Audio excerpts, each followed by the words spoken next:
Hello, everyone. Welcome back. So I got a little treat for you. I use three different cameras, all 1.2 lenses, f1.2. I use well, I'll tell you later. Let's go and look at some images real quick. So to scroll down, this is what you're not supposed to do. I had the ISO at like 12,800 for some reason, and I lowered it down to 160 and it improved much better.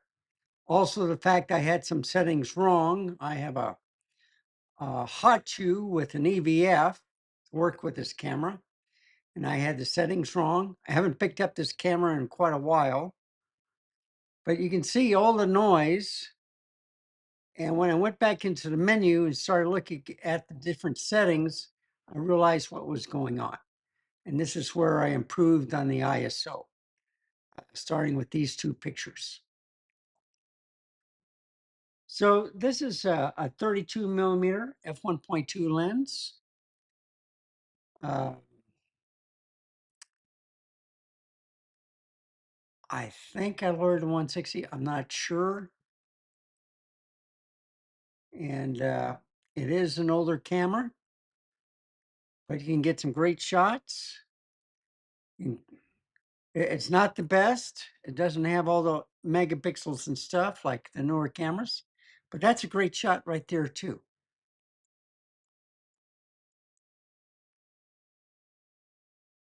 Should I do a reveal? Should I show you what camera I'm using? See, once I lowered the ISO, it got much better. And if I go down here, mouse works. Okay. So it's at 1.2. It's the 32 millimeter focal length, which is like an 86. Right.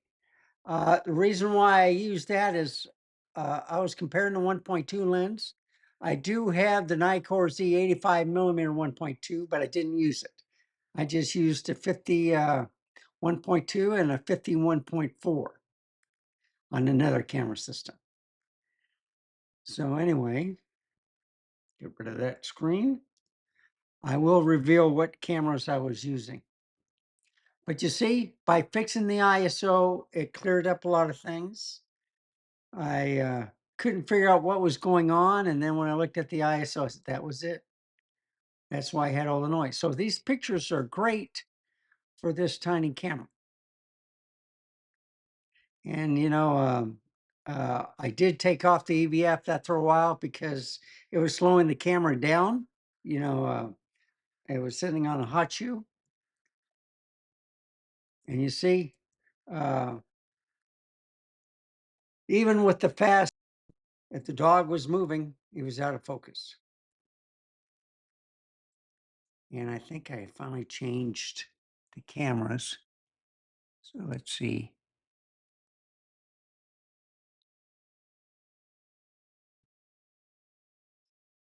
Yep. So this is a 50 millimeter f1.4. You can see the images are a lot clearer.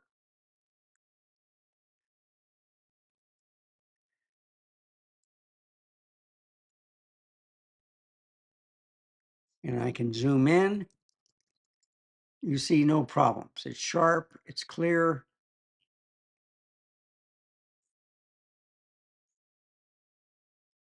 Almost in focus. Here's another shot. This is usually in focus right here. See, that's a beautiful shot right there. It's overcast again. It rained this morning and now it's going to rain again at around 5 p.m. So we finally got some rain, which is good. San Antonio got rain about 3 days ago, but I didn't get any. So you see where the ground is still wet. But look at these pictures. They're excellent. And I think, because I only took 10 pictures of the last two. Yeah, this is still the 1.4.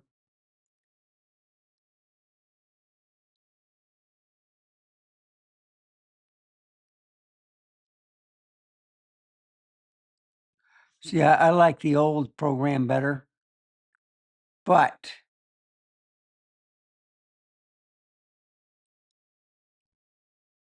yeah, this is now the Nikon.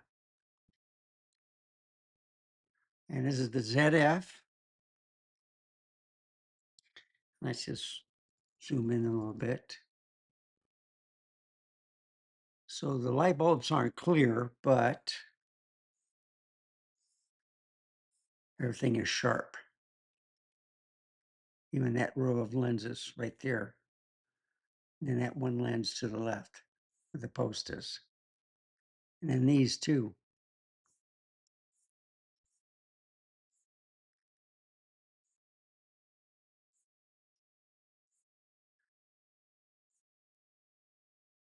And if we go in here, that's sharp also.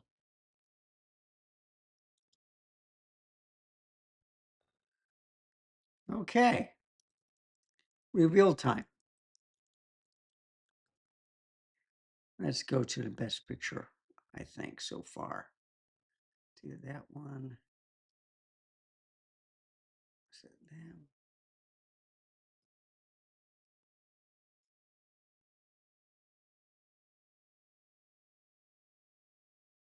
That was a good shot right there.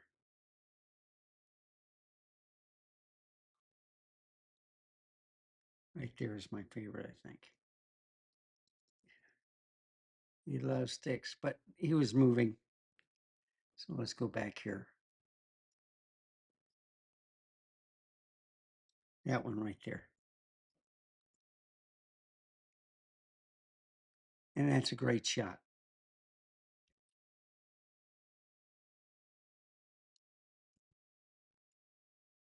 So where I messed up, because I haven't used this camera for a while, it's a little bit of more than a 1-inch sensor. It's a Nikon 1B3.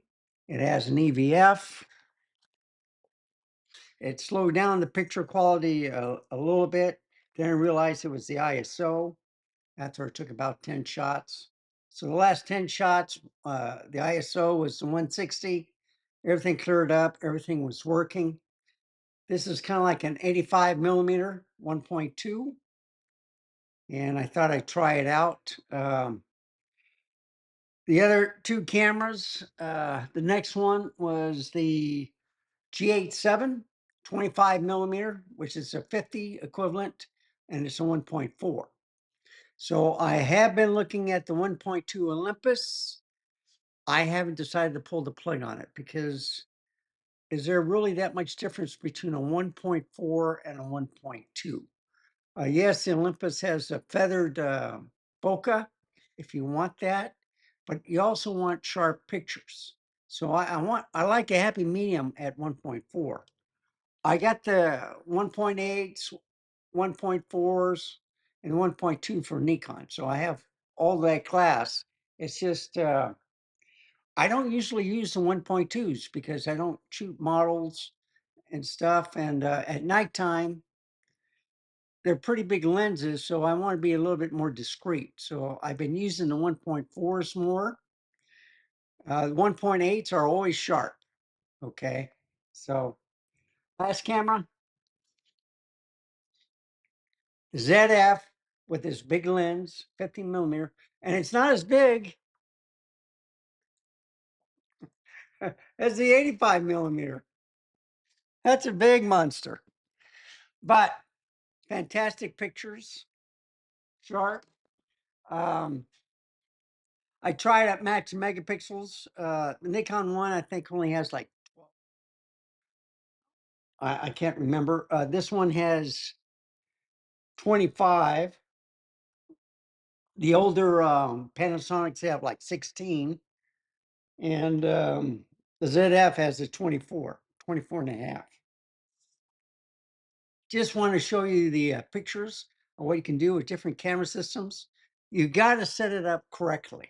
All right. Once you got it correctly, then you start taking your pictures. I just wanted to show you some of the problems I had. This is still a good camera. I have some telephoto lenses that will just knock socks off. Um, with pictures of birds and the bird bath, squirrels, dogs, cats running around and stuff. But I also use the J5, which does not have an EVF, and I got a unboxing coming up in about a week, depending on how long it takes to ship. But I've been looking for this device that'll work with one of the cameras. And I'm always trying to test the envelope. If I see something that I like, I'm going to use it. And uh, that way I can give you my straight opinion on what I think of the item. So 3 cameras, the ZF, the G87, and the Nikon 1 B3. So I'll end this right now. Thank you for watching. Remember, stay safe, keep smiling, and I'll see you next time. Bye, folks. Have a wonderful day.